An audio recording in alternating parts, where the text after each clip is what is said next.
All right. Joining me now, Steve Moore, Committee to Unleash Prosperity and FreedomWorks Vice President, my brother, representing all things that are good. So, Steve Moore, CBS says the inflation started Monday with the invasion in Ukraine, or was it a slight incursion? You think the inflation started Monday? Well, by the way, that was a powerful dialogue you just had on the problems with our country. But on the positive side, Larry, yesterday Maryland lifted its mask mandate, so something is good going on in the country. And look, COVID is in retreat, and that's a positive thing.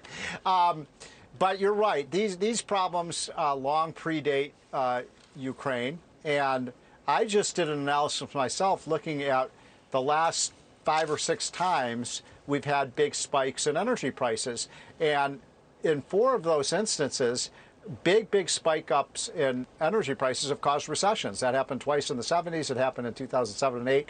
And so this is a very worrisome sign, because when you have higher prices for energy, it affects manufacturing, it affects every other industry. And the only point I would add to what you're saying is this isn't really primarily about Ukraine. This is a self-inflicted wound by policies that came into place as soon as Biden came into office, reversing. I mean, you were there with Trump almost every day when he talked all the time about American energy independence and American energy dominance. We have more oil, we have more gas, we have more coal than any other country in the world. We should be using it, and we wouldn't be in this fix we are in right now if we were.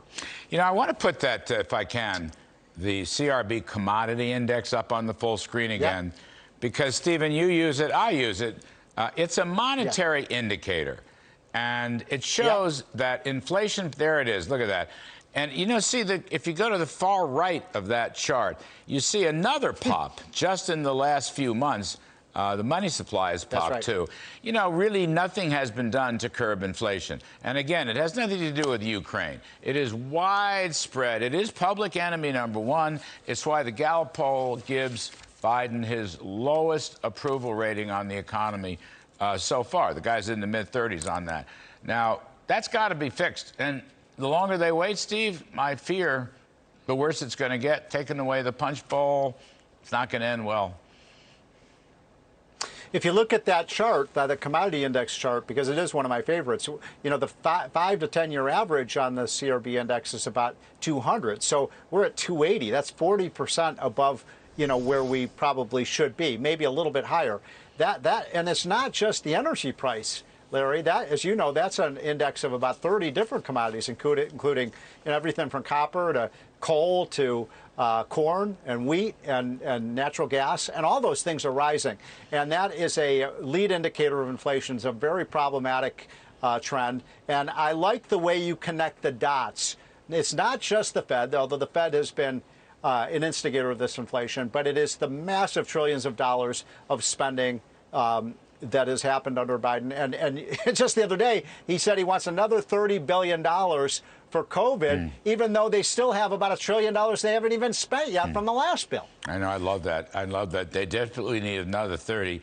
They're at least $800 billion unspent, as you said. It's the committee for a safe budget, or whatever they're called, Maya McGinnis. How about the $350 billion to compete with China bill? How about pork barrel, corporate welfare, industrial policy, more? In other words, and by the by, 18 Republicans voted for that when it was $250 billion. I know. $250 billion is bad enough, you ask me. We're not going to end inflation if we stop deficit spending, okay? I think that's a fair comment. No, look, I think that the overspending sort of lit the match of this inflation problem. And you're really right about that corporate welfare bill. It's a horrendous bill. We should, if I were advising the president today, which I am not, obviously, I would say, and Congress, why don't we do, Larry, how about this, a 10% across the board reduction in government spending right now. Right now, 10% across the board. These agencies have had 30, 40, 50% increases. A new report came out today. Hundreds of billions of dollars stolen from the unemployment insurance program. $200 billion stolen from Medicaid. We don't know how much fraudulent payments were made through PPP. They're in the hundreds of billions. No one does a damn thing about it. And then Congress keeps saying we want to spend more and more money. It is the cancer cell of our economy right now, this overspending. Washington is now, when you take Washington and the state and federal and local governments, we're now at government being about 40% of our economy. That can't stand. No, I agree. Cut the deficit spending. Let the Fed cut the money supply by a like amount. Steve, last and make the Trump tax cuts permanent. Remember that one, Larry? Absolutely. Make the Trump tax cuts permanent. Absolutely right. Absolutely right. Dead on right. Yeah.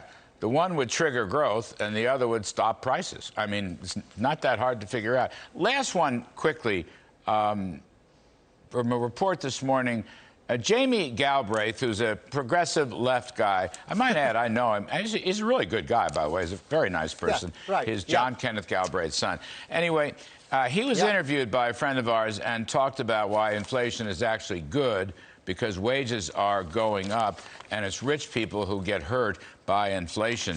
I mean, I'll ask you, but I think that's kind of backwards. I think it's middle and low income people that get hurt the most by high inflation, not the wealthy.